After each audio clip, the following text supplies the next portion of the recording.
saya fikir, okey, mungkin yang bercakap cikgu satu umur 30-40, saya student, saya macam mana saya buat? Okey, kita guna pengalaman, saya susah nak sebadik, tapi waktu kita cakap riak muka tu, macam kita memang literally ni kita masukkan, so orang boleh rasa tau. Bagi saya macam tu tau. Riak muka, main peranan, lepas tu gaya kita cakap macam kita seimbang. Dia macam tuan-puan tahu tak, sekarang hari ni harga contoh 600 nak dekat 700 dah. Tuan-puan nak tunggu apa? Dia macam saya cakap saya seimbang lah. Kalau saya tak cakap macam macam membaca berita, sebab kalau saya nak jadi penyimpan emas, saya takut. Sekolah laju, kenapa dia macam nampak macam try hard. Saya akan ambil orang, sebenarnya kita semua akan tarik, Allah akan bagi orang yang sesuai itu, betul tak? Tapi kalau saya pilih untuk jadi yang macam tu lah. Kau faham tak? Setiap orang dia akan tertarik dengan yang tapi poin orang dia macam mana? Soalan masa dan rezeki. Kira. Tapi untuk kalau permulaan ilmu, dia macam ni, kalau kita baca buku, kita cuba sampaikan daripada buku tu, orang tak rasa.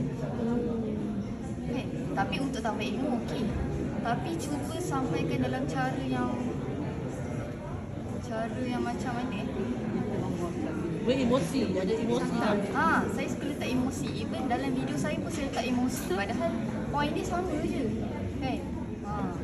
Penyampaianlah kita rasa. Betul, kita rasa. Orang tu pun macam macam baru ni saya dapat feedback daripada penyimpan emas. Dia baru je gila, dia cakap saya dah serik dah sebab banyak kena scam kan. Tapi bila saya tengok, saya rasa yakin. Apa muka saya kan budak, korang semua dah percaya ke? Tapi kita polish bab ilmu dengan keyakinan, apa tu, jalan je lah terus. Selebihnya Allah yang nak bagi. Kita usaha, tapi Allah yang nak bagi. Itu yang saya pegang. Saya perasan video Cik Iman selalunya updated dengan isu semasa. Cik Iman pun dekat dengan isu semasa. Saya banyak baca dekat threads. Saya tengok, okey, ni isu apa ni sekarang yang tengah hot ni? Sebab saya nak ride the wave. Tapi kalau tuan-puan tak apa, kalau yang baru, rutinkan dulu. Okey, bangun hari ni kalau tak buat video, tak duduk senang. Kalau fasa baru, takut nanti apa ni nak catch up isu ni lagi, nak ilmu emas lagi. Kalau saya macam tu lah. Kalau daripada segi video. Iman, untuk permulaan lah kan, memang baca buku. Macam mana rutin baca buku tu? Lepas tu sebelum live, preparation lah.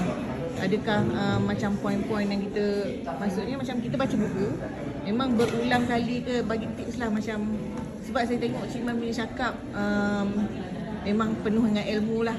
So dia macam laju, dia macam ayat tu keluar. Punch, dia macam keluar saja kan. Kalau kita macam nak kena perlu straight lagi. Adakah memang itu memang perlu masa juga? Betul. Saya rasa waktu saya start dulu pun, sebenarnya waktu awal saya mula nak tunjuk tangan. Lain tak sama sebab kita dah buat beribu kali kan. Dia dah macam maksudnya jawapan ni, skema dia macam ni, flow dia macam ni. Memang dia kena buat banyak kali. Kalau puan tanya Tuan Zul, saya pernah tanya dia, macam ni kita nak tulis macam one day macam Tuan Zul ni, buat 1000 kali. Itu jawapan dia. Tapi kalau practice lah. Betul, practice. Saya pun transition saya buat daripada tunjuk tangan ke tunjuk muka ni sebab kenapa bila tunjuk tangan kena restriction ni? Kan dia paksa saya untuk keluar comfort zone. Saya pun mula takut nak tengok muka saya kat kamera. Tapi bila kita nak tak orang nak cakap muka saya pun dengan saya pakai tudung apa? Tudung sarung. Tapi betul, paling penting ilmu. Tapi untuk cara nak dapatkan ilmu ni, kalau saya belajar dengan mendengar. Orang ni cakap macam ni. Saya rasa kalau tuan-puan kalau saya selalu bagi ini tips dekat In fact dealer-dealer saya pun pilih nak jadi macam siapa. Untuk fasa permulaan, tiru cara dia cakap macam ni. Nanti puan akan campur tau. Perencah orang ni untuk create diri puan. Dia waktu saya mula-mula tu saya tiru gaya orang untuk jadi diri saya yang sekarang. Tiru siapa? Banyak pun. Warabita, maksudnya Cik Syara. Campur-campur lah ikut kita selesa. Ada tak bila macam tengok video, catat jugalah kan nota-nota tu? Betul. Waktu awal-awal saya buat live dulu, waktu saya nak naik dengan live, saya type tau skrip. Saya type, contoh dia cakap pasal zakat. Sebab kalau contoh yang kita jawab macam syarat zakat ada, dia macam ilmu tu nampak macam direct daripada buku. Dia tak nampak macam, tak tahu nak saya nak cakap macam ni. So saya dengar dia cakap macam ni, point dia macam ni, dia kona cerita dia macam ni. Saya type lah. Saya type punya skrip. Ambil masa berapa lama tu nak expert? Masa dia betul sangat macam Tuan Su cakap, cepat kita belajar, cepat kita buat, cepat kita dapat.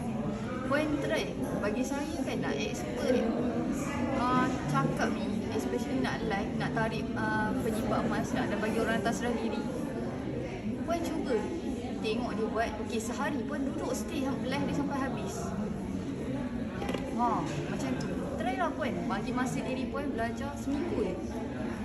Sebab kita kejar masa bagi saya. Kalau waktu saya awal-awal saya nak buat, saya decide nak buat bisnes public ni, saya bagi masa seminggu je saya nak ambil ilmu ni, ilmu orang ni. Sebab saya nak kejar. Lagipun puan sekarang baru awal financial year. Kan? Kita baru 5 hari bulan. Berapa hari bulan? 5 hari bulan kan. Bagi masa diri supaya masuk minggu kedua, insya-Allah walaupun kita tak perfect tapi ada progress tu. Dia bisnes public ni tak boleh ambil masa belajar lama sangat kan. Dia memang dia datang dengan pengalaman. Bagi saya lah. Puan pilih puan nak jadi achievers macam siapa. Contoh puan suka kan yang macam contoh kalau kita baru nak mula TikTok kan, kita baru maksudnya apa tajuk yang first mula-mula kita nak cakap pasal emas hari ni ke maksudnya kita cakap mengenai public dulu lah. Kita practice macam tu dulu ke, sebab kadang-kadang bila kita buka achievers ni bila ada cakap pasal lain, sebab dia orang dah lama. So macam untuk yang kita baru yang first, bukan yang baru nak mula TikTok live ni, so apa mula-mula kita nak cakap. Mungkin masa tu viewer mungkin satu, lepas tu keluar balik cepat kosong kan. So kita praktis dari segi apa? Saya rasa yang kena master topik waktu saya buat dulu, topik dekat PGO yang frequently asked question. Itu memang tak lari jauh tuan puan. Topik yang orang goreng dalam live dengan topik kat PGO tu, zakat, pasal Balina, sebenarnya benda tu je yang saya lah. Kalau saya selalu bilang. Cuma dulu waktu saya nak start naik dengan live, memang saya tunjuk 1 kilo datang kat menara. Sebab waktu tu saya fikir, nak kerja Cape Town. Kalau nak kerja Cape Town takkan saya nak duduk kat rumah kan. Saya nak tarik orang takkan. Lepas tu pula saya budak. So saya kena fikir apa yang buatkan live saya outstanding daripada semua orang. Sebab tahu apa, lama-lama dia kalau saya fikir waktu tu, saya fikir Cape Town ni lagi berapa juta ni kan. Nak kerja frontline, nak kerja scene, nak buat duduk, tunjuk 1 kilo. Lepas tu orang tengok, apa ni 1 kilo kan. Waktu tu dia akan naik dia punya TikTok. So point ilmu, set target, kejar masa. Cik Iman start dengan tangan, lepas tu tunjuk muka. Masa tunjuk tangan tu dah ada result tu. Kalau dah ada result, kenapa pergi ke tunjuk muka pula? Saya dapat result boleh, alhamdulillah rezeki boleh katakan cepat lah. Waktu tunjuk tangan tu waktu tunjuk tangan tu lah yang saya dapat FMD 6 bulan tu. Mula saya buat perjalanan saya waktu jadi dealer. Mula saya buat kat rumah tunjuk tangan. Lepas tu view macam 40-50. Waktu tu tak ada lagi orang terabur-terabur masih atas meja ni tau kan. Tapi saya fikir sebab waktu tu saya macam, sebab saya tengok Puan Ravita dah tunjuk muka. Lepas tu saya dengar dia cakap macam ni. Saya fikir aku kena juga buat, tapi aku takut nak tunjuk muka. Saya fikir macam tu, tak pernah tunjuk tangan. Waktu tu saya tunjuk tangan first, waktu the first moment saya hit button live tu, alhamdulillah ada orang budak tu dia start dengan dia top up lah 5,000 macam tu lah. Cik tak ingat dah nama daripada Kelantan tu kan. Alhamdulillah dia percaya dengan saya padahal saya tak tunjuk muka. Lepas tu saya fikir okey, macam saya cakap tadi saya nak kejar Cape Town ni. Betul lah waktu tu diorang pergi Switzerland. Lepas tu saya fikir kena datang ni kat menara, kira nak kena tunjuk item besar-besar. Alhamdulillah waktu tu juga saya tunjuk 1 kilo, tunjuk emas tu. Alhamdulillah view saya banyak. Lepas tu leads pun banyak. Yang buatkan saya tunjuk tangan, buat live kat menara, kiranya dalam 6 bulan macam tu. Lepas tu saya beralih buat kat rumah. Alhamdulillah dapat result lagi. Yang buatkan saya tukar adalah sebab saya dapat restriction.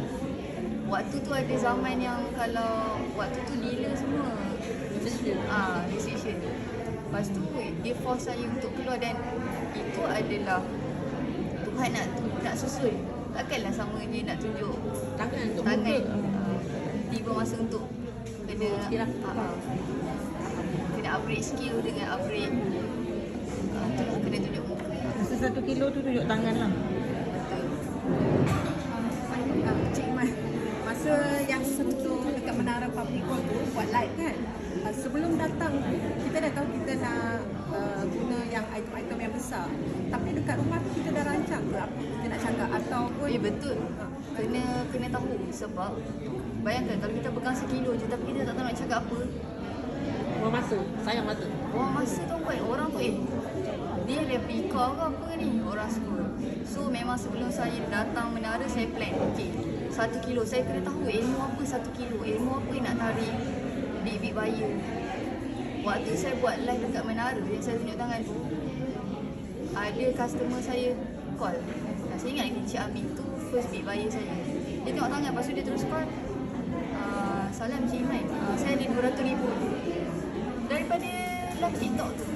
Waktu saya tunjuk tangan, dia kata saya percaya dengan cara suara je. Nak cakap waktu saya goreng nak tahu ilmu item besar-besar ni, of course saya kena tahu nak jual skill lagi senang daripada nak jual rumah. Kena tahu ilmu setiap item tu lah. Macam tu yang saya buat. Alhamdulillah. Saya ingat lagi Encik Amir tu. Menggigil. Sebab dia sendiri cakap, saya ada 200,000. Saya nak buat apa? Dia disturb masa live. Dia lepas habis, dia stay sampai lunch saya habis. Lepas tu dia terus call. Cik Iman berapa lama buat live dekat menara? 6 bulan je. 6 bulan. Lepas tu Setiap saya, hari? betul. Waktu tu tak ada orang book lagi. Saya yang fikir, ada menara, ada bilik tu buat apa? Kan? Baik kita fully utilize. Lepas tu saya dah tukar sebab bila nak book tu macam orang lain dah masuk, lepas tu takkan saya nak buat last 30 minit je kan. Sebab dia ambil masa. First tu kan tiba-tiba view naik, dia kena macam warm up dulu. Lepas tu dah tak apalah buat home office. Masa tu berapa lama buat live? 1 jam, 2 jam? Sejam lah, minimum sejam. 5 sejam. Sebab dia nak biasakan diri dengan flight hours. Tak ada view pun jalan je. Nak berlatih bercakap. Kan? Tapi bila tak ada view tu kan, kita rasa